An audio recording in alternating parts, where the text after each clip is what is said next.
Hi friends, Allie here. In today's tutorial, I'll be showing you how to crochet my Farmhouse Placemat. This is the 4th addition to my Farmhouse collection. I released the first pattern for this collection, which was a pot holder in 2019, and have since added in coasters and a dish set, which has been one of my most popular crochet patterns ever. I've been wanting to add more to this collection for a long time because I love the stitches and the textures. I think these patterns are so beautiful, and they're also easy to make. They're really great for gifts or selling at markets or just making for your own home. So I'm super excited to be adding in this Farmhouse Placemat pattern. It features the same amazing textures, and I added in this fun border that I think just looks so beautiful. The Farmhouse Placemat measures approximately 18 inches by 12 inches, but you can easily adjust the pattern to be any size.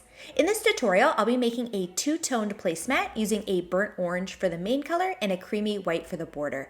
But you can make your placemats any colors, make it one solid color, or even do stripes. You can match to any holiday colors or just a neutral color for everyday use.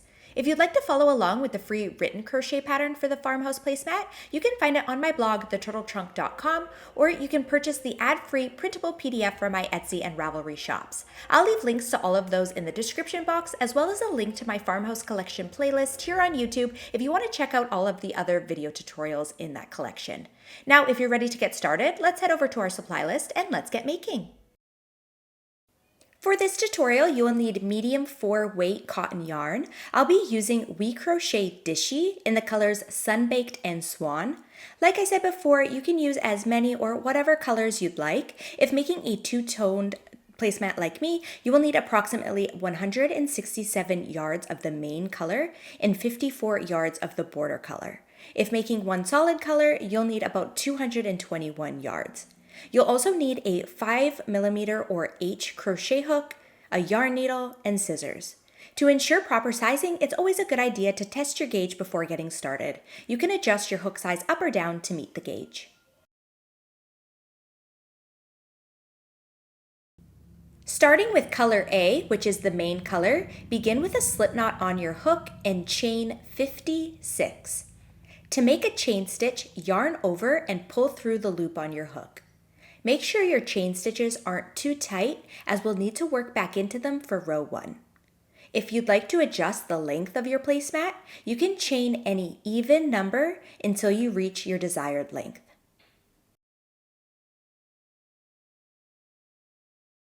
When we're done our foundation chain, we're going to work back into it for row 1. So starting in the second chain from the hook, here's the first chain from the hook, and here's the second chain from the hook.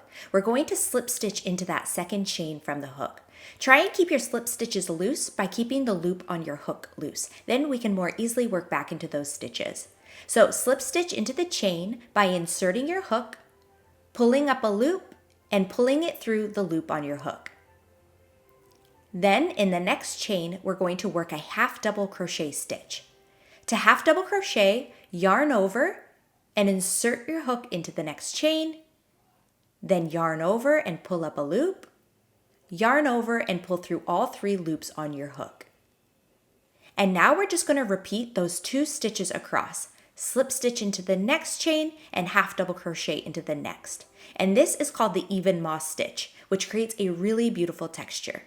So we're just going to keep repeating those 2 stitches across, slip stitch into the next chain, then half double crochet in the next, and we're going to repeat that all the way across for row 1.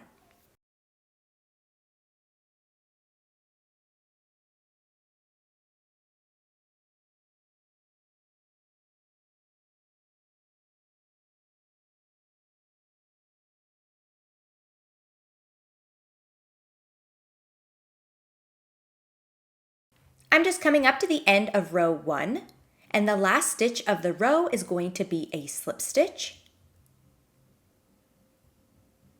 And at the end of row 1, our stitch count is 55. We're going to chain 1 and turn. And now on to row 2. And for rows 2 and on, we're just going to continue the even moss stitch. So slip stitch into the first stitch, then half double crochet into the next stitch, slip stitch into the next, and repeat those 2 stitches across, ending with a slip stitch. Be sure you're working into the top 2 loops of the stitches, as a half double crochet stitch has a 3rd loop on the front, and this front loop is what's making the beautiful texture of this placemat. So don't work into this front loop, just work into the top 2 loops on a stitch as you normally would. So slip stitch into the first stitch, then half double crochet into the next, working in those top 2 loops only. You can see that front loop there kind of poking out. Slip stitch into the next stitch, and we're just going to keep repeating that all the way across for row 2.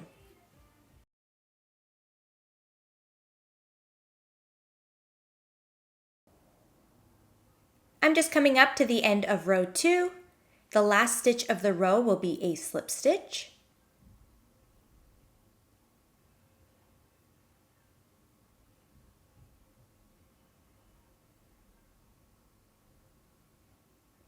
At the end of row 2, our stitch count is still 55.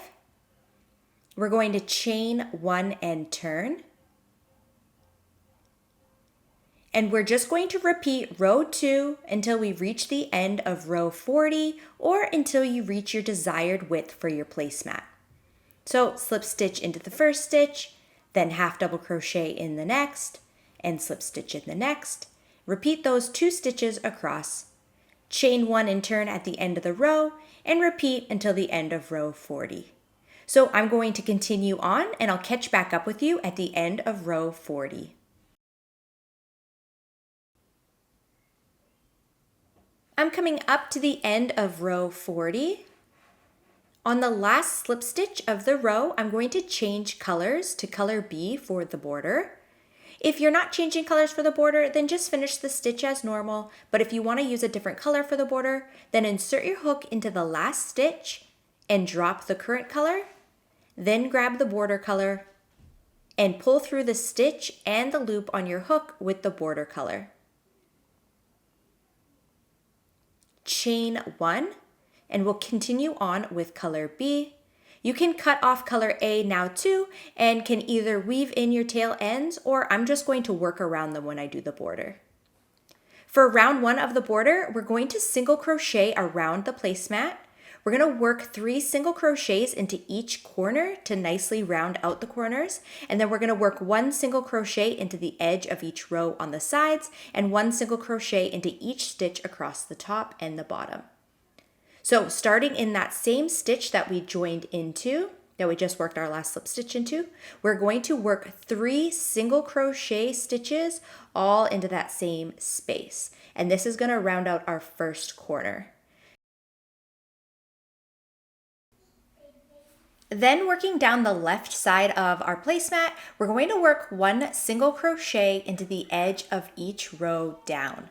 So if you see the ribbing across the rows from the front loops of the half double crochet stitches, there are 2 rows between each of those ribbings. So you'll be working 2 single crochet stitches between those ribbings. So that might help know where to put your stitches. So work 1 single crochet in each row down, and I'll catch back up with you when we reach the next corner.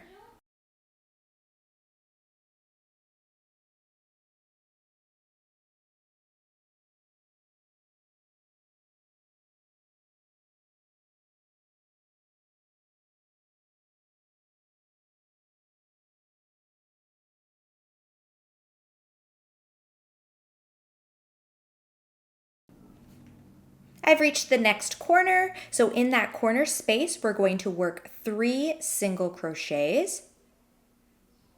Then just continue around the placemat, working 1 single crochet in each stitch across the bottom, 3 in the corner, 1 single crochet across the right side, 3 in the corner, then 1 single crochet into each stitch across the top. So just continue around, and I'll meet you at the end of round 1. When you reach the end of round 1, join with a slip stitch to the top of the first single crochet and chain 1. Now on to round 2. We're going to half double crochet around our placemat. So we're going to work 1 half double crochet into each stitch around and work 3 half double crochets into each corner stitch. So we'll start with 1 half double crochet into the first stitch. Then the next stitch is the center stitch from our 3 single crochets we worked in the last round. So we'll work 3 half double crochets in that center stitch.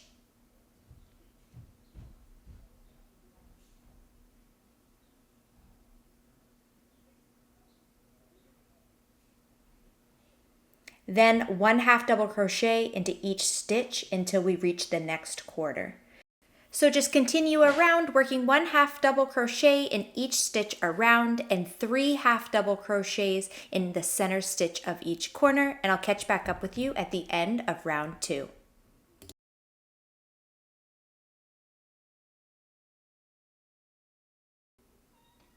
I'm just coming up to the end of round 2.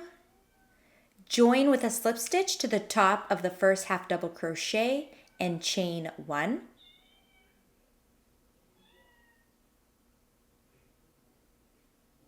And then we're going to work one more round for our border, which uses a really fun stitch called the crab stitch, or it's also called the reverse single crochet, which, like the name suggests, is just working a single crochet in reverse. So instead of working this round going counterclockwise, working to the left, we will be going clockwise around and working to the right.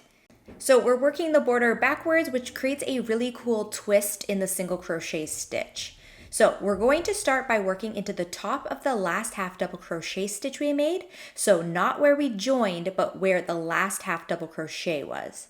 So insert your hook into that stitch behind us and work a single crochet. So pull up a loop, yarn over, and pull through both loops on your hook.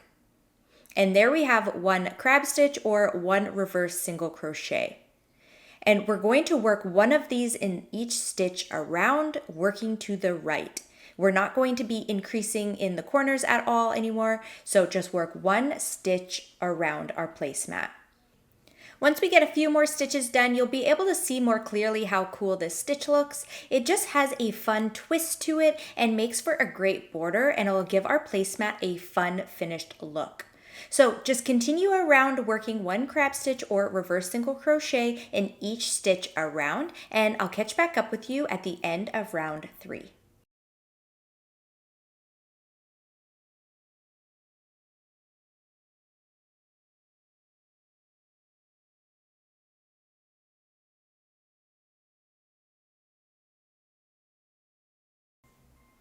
I'm at the end of round 3, and now we can join our yarn. So instead of joining to the top of the first stitch like we've been doing, we're going to join just to the same space that that first stitch was worked into. So just to the left of that first crab stitch. This kind of helps hide the join a bit better. If you were to join to the top of the crab stitch, it would bump out quite a bit. So join with a slip stitch, and then we can cut off our yarn and pull your hook through. And then we're done. You can just weave in any ends that you have, and then you can make more placemats if you want to make a set. Thank you so much for watching. I really hope you enjoyed this tutorial. If you did like this pattern, then check out all of the other patterns in my Farmhouse collection. Don't forget you can find this pattern and many more free crochet patterns on my website, theturtletrunk.com. Thanks again for watching, and I'll see you next time.